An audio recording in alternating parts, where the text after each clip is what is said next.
చదువుకి చదువు, డబ్బుకి డబ్బు. అయినా చాలామంది భారతీయుల్లో సంతృప్తి ఉండటం లేదు. ఇంకా ఏదో కావాలనుకుంటున్నారు. అది మన దేశంలో దొరకట్లేదని విదేశాలకు ఎగిరిపోతున్నారు. కుదిరితే ఇండియా నుంచి బయటికి వెళ్ళిపోవడానికే ఇంట్రెస్ట్ చూపిస్తున్నారు చాలామంది.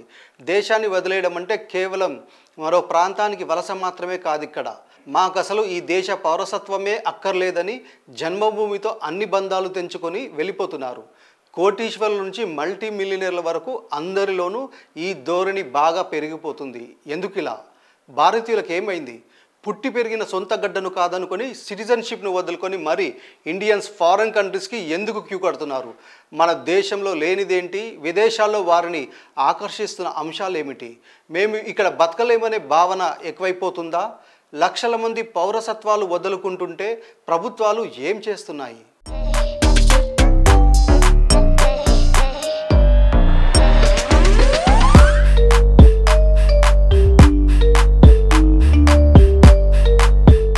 భారతీయులకు సొంత దేశం కన్నా పరాయిగడ్డ అంటేనే ఎందుకో విపరీతమైన మోజు.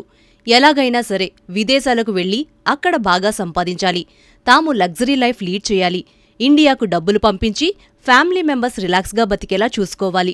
ఒకప్పుడు ఇండియన్స్ ఆలోచనలు ఇక్కడ వరకే ఉండేవి. ఫారిన్లో సెటిల్ అయ్యేవాళ్లు చాలా తక్కువగా ఉండేవారు. ఒకవేళ స్థిరపడినా అది టెంపరరీనే. మాతృదేశం మీద ప్రేమో మరో కారణమో ఏదో ఒక రకంగా కొందరన్నా తిరిగొచ్చేవాళ్లు. ఇప్పుడు సినారియో టోటల్గా చేంజ్ అయిపోయింది. భారతీయులకు కొత్త రెక్కలు వచ్చాయి. విదేశాల్లో ఉద్యోగం చేస్తూ డాలర్లు సంపాదించే స్టేజ్ దాటేసి ఫారెన్ కంట్రీలో లైఫ్ టైం సెటిల్ అయిపోవడానికే ప్రయారిటీ ఇస్తున్నారు.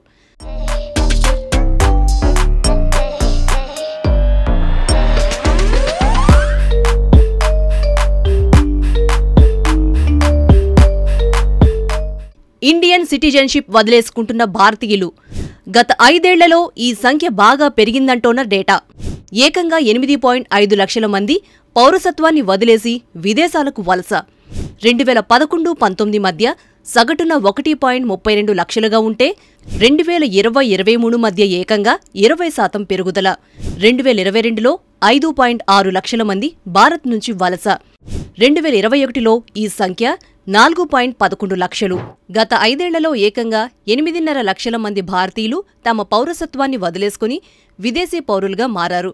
ఇండియన్ సిటిజన్షిప్ అక్కర్లేదని అనుకుంటున్న వారి సంఖ్య 2011-2019 మధ్యకాలంలో సగటున 1.32 లక్షలుగా ఉంటే 2020-23 మధ్య ఇది ఏకంగా 20% పెరిగింది. ఇక ఇంటర్నేషనల్ మైగ్రేషన్ అవుట్లుక్ రిలీజ్ చేసిన డేటా చూస్తే ఇండియన్స్కి ఫారెన్ కంట్రీస్ మీద ఎంత లవ్వో తెలుస్తోంది. ఈ నివేదిక ప్రకారం 2022లో 5.6 లక్షల మంది ఇండియాను వదిలేసి అమెరికా, యూకే, కెనడా లాంటి ఆర్థికంగా అభివృద్ధి చెందిన దేశాలకు వలస వెళ్లిపోయారు. 2021లో ఈ సంఖ్య 4.11 లక్షలుగా ఉండగా 2022 నాటికి ఇది 35% పెరిగింది. ఇందులో దాదాపు 2.25 లక్షల మంది ఇండియన్స్ తమ సిటిజన్షిప్ను వదిలేసుకుని organisation of economic cooperation and development OECD దేశాల పౌరసత్వాన్ని తీసుకున్నారు. భారత్ను వదిలేసి అబ్రాడ్ చెక్కేస్తున్న వారందరికీ అమెరికా, కెనడా, యూకే లాంటి దేశాలు డ్రీమ్ డెస్టినేషన్గా ఉన్నాయి.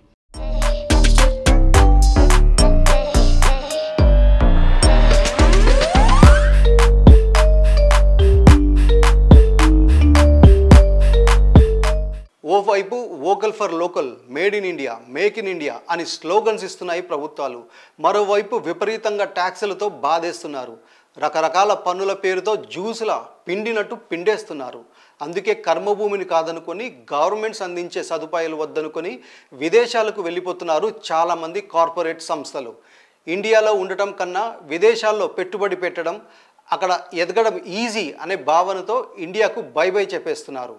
పుణ్యభూమి నా దేశం, జననీ జన్మభూమి, మేరా భారత్ మహాన్, ఏ వతన్ మేరే వతన్ లాంటి రోమాలు నిక్కబొడిచే నినాదాల కన్నా peace of mind, financial freedom, ప్రశాంతమైన వాతావరణమే ముఖ్యమనుకొని రెక్కలు తొడిగేసుకొని ఎగిరిపోతున్నారు చాలామంది. నరేంద్ర మోదీ ప్రధాని అయ్యాక భారత్లో పరిస్థితులు ఆశించినంత మెరుగ్గా లేవనే అభద్రత పెరిగింది చాలామందిలో. ఆర్థిక భరోసా కరువైందనే అపవాదు మూటగట్టుకున్నారు. 10 ఏళ్ల పాలనలో మరీ ముఖ్యంగా నిర్మలా సీతారామన్ ఆర్థిక మంత్రిగా పగ్గాలు చేపట్టాక అయినకాడికి ట్యాక్సులు బాదుడు ఎక్కువైపోయింది. ఈ కారణంతోనే భారత్లో వ్యాపారం చేయడమంటే కష్టంతో పాటు నష్టంతో కూడుకున్న వ్యవహారమన్న భావన పెరిగిపోయింది వ్యాపారుల్లో. ఉన్నపళంగా తీసుకున్న నోట్ల రద్దు లాంటి నిర్ణయాల తర్వాత చాలామంది బిగ్ షాట్స్ ఇండియాలో తమ పెట్టుబడులు ఉపసంహరించుకున్నారు. జీఎస్టీ విధానం వ్యాపారుల కష్టాలను మరింత పెంచింది. ఇన్ని ఇబ్బందులతో స్వదేశంలో ఉండి ఇబ్బంది పడటం కంటే విదేశాలకు వెళ్లిపోవడమే బెటరన్న ఫీలింగే మిలీనియర్లని ఫారెన్ వైపు చూసేలా చేస్తోంది. అందుకే చాలామంది విదేశాల్లో ఇన్వెస్ట్మెంట్స్ చేయడమే సేఫ్ అని ఇతర దేశాలకు వెళ్లిపోతున్నారు. ఇక వైద్య సేవలు, విద్యా భద్రత లాంటివి గాల్లో దీపాలైపోయాయి. ఎన్ని పథకాలు వచ్చినా సరే పెరిగిన ధరల కారణంగా ప్రజల జీవన ప్రమాణాల రేటు దారుణంగా పడిపోయింది. అందుకే విదేశాల్లో క్వాలిటీ ఆఫ్ లైఫ్కు అట్రాక్ట్ అయి చివరికి పౌరసత్వాలు కూడా కాదనుకునే పరిస్థితికి వస్తున్నారు భారతీయులు.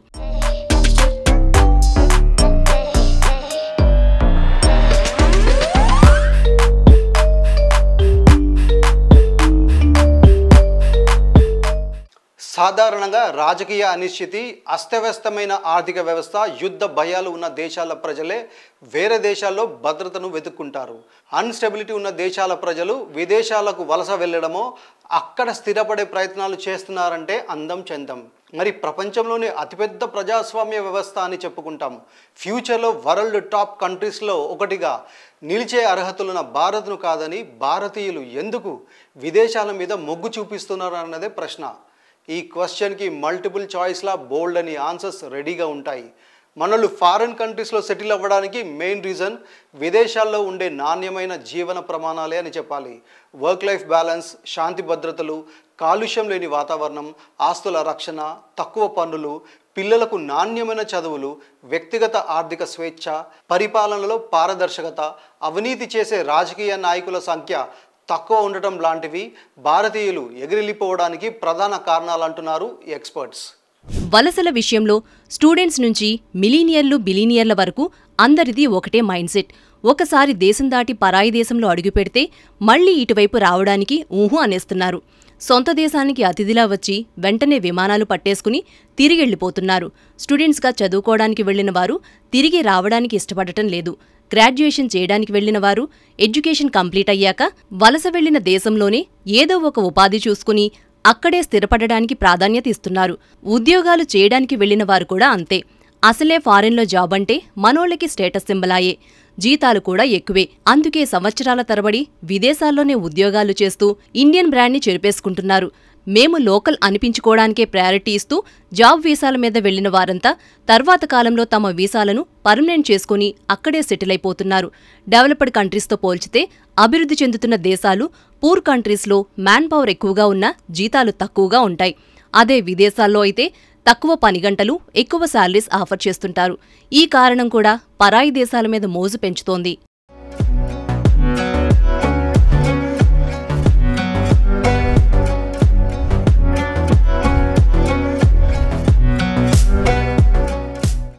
ఇండియా నుంచి ఫారెన్ కంట్రీస్కు వెళ్లే వారిలో మెజారిటీ ఉపాధి కోసమే మైగ్రేట్ అవుతున్నప్పటికీ ఇంకొందరు మాత్రం ఇక్కడి కంటే విదేశాల్లో బెటర్ లైఫ్ ఉంటుందనే ఆశతో వెళ్తున్నారు. ఫెసిలిటీస్, లైఫ్ స్టైల్ అంటే అమెరికా, కెనడా, బ్రిటన్, ఆస్ట్రేలియానే అనుకుంటారు చాలామంది. కానీ యూరోపియన్ కంట్రీస్ సైతం ఈ విషయంలో ముందున్నాయి.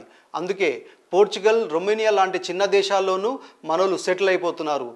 జాబ్ల పేరుతో నార్డిక్ కంట్రీస్కు చెక్కేసి పీస్ఫుల్ లైఫ్ ఎంజాయ్ చేసే వాళ్ళ నంబర్ కూడా తక్కువేమీ లేదు. వలసలకు వాతావరణం కూడా ఒక కారణమంటే నమ్ముతారా? కానీ ఇది నమ్మి తీరాల్సిన నిజం. ఒకప్పుడు ఉండేది కాదు. కానీ వరదలు, కరువులు, భూకంపాల్లాంటి ప్రకృతి విపత్తులు భారత్లోనూ ఈ మధ్యకాలంలో బాగా పెరిగిపోయాయి. ఇక పర్యావరణ కాలుష్యం సంగతి గురించి ఎంత తక్కువ మాట్లాడుకుంటే అంత మంచిది. రాజధాని ఢిల్లీలో అయితే గట్టిగా గాలి కూడా పీల్చలేం.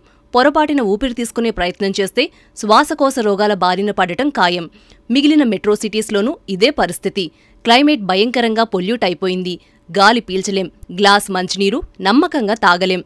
అభివృద్ధి చెందిన దేశాల్లో మాత్రం ప్రశాంతమైన వాతావరణం, స్వచ్ఛమైన నీరు, కాలుష్యం తాకని గాలితో జీవన ప్రమాణాలు మెరుగ్గా ఉన్నాయి. అందుకే మనోళ్లు బెటర్ లైఫ్ లీడ్ చేయడానికి అక్కడికి వెళ్లిపోతున్నారు. ఇండియా వదిలేయాలనుకుంటున్న మిలీనియర్లు మాత్రం కొత్తదనం కోసం మరో ప్రాంతానికి ఎందుకు వెళ్లకూడదనే ఆలోచనతోనే వలస వెళ్తున్నారు. పుట్టి పెరిగిన దేశం మీద ఎలాగూ అవగాహన ఉంది కాబట్టి అదర్ కంట్రీస్కెళ్లి అక్కడ కొన్నాళ్లు ఉండాలనే ఉద్దేశంతో విదేశాల్లో ఇన్వెస్ట్మెంట్స్ పెట్టి మెల్లిగా అక్కడే సెటిల్ అయిపోతున్నారు. గతేడాది ఇలా 6,500 మంది మిలీనియర్లు భారత్ను తమ పౌరసత్వాన్ని వదిలేసి విదేశాలకు వెళ్లిపోయారు. ముఖ్యంగా మన దగ్గరున్న ట్యాక్స్ సిస్టమ్ వల్ల చాలామంది వలస వెళ్తున్నారు. విదేశాల్లో స్థిరపడాలంటే మనోళ్ళకి 2 దారులున్నాయి. ఒకటి జాబ్ చేయాలి, రెండోది బిజినెస్. డబ్బున్న వాళ్లంతా పెట్టుబడులు పెట్టి పర్మనెంట్ వీసా సంపాదిస్తారు. అమెరికాలో ఇండియన్స్ సెటిల్ కావాలంటే కనీసం 8 లక్షల అమెరికన్ డాలర్లు ఇన్వెస్ట్ చేయాలి. బ్రిటన్లో అయితే 5.5 లక్షల డాలర్లు, పోర్చుగల్, రొమేనియా లాంటి దేశాల్లో 5 కోట్ల రూపాయల పెట్టుబడి పెడితే చాలు, అక్కడ ఉండేందుకు వీసా ఇచ్చేస్తారు.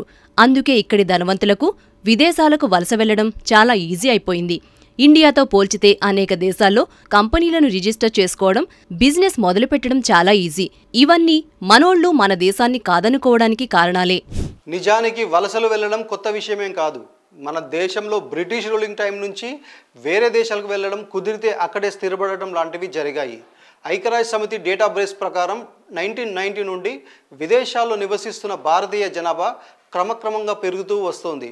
గడిచిన 3.5 దశాబ్దాల నుంచి వలస జనాభాలో సగటు వార్షిక పెరుగుదల రేటు పైకే వెళ్తోంది. ఇక పౌరసత్వాలు వదిలేసుకొని మరీ విదేశాలకు వెళ్ళడం అంటే ఆందోళన చెందాల్సిన విషయమే.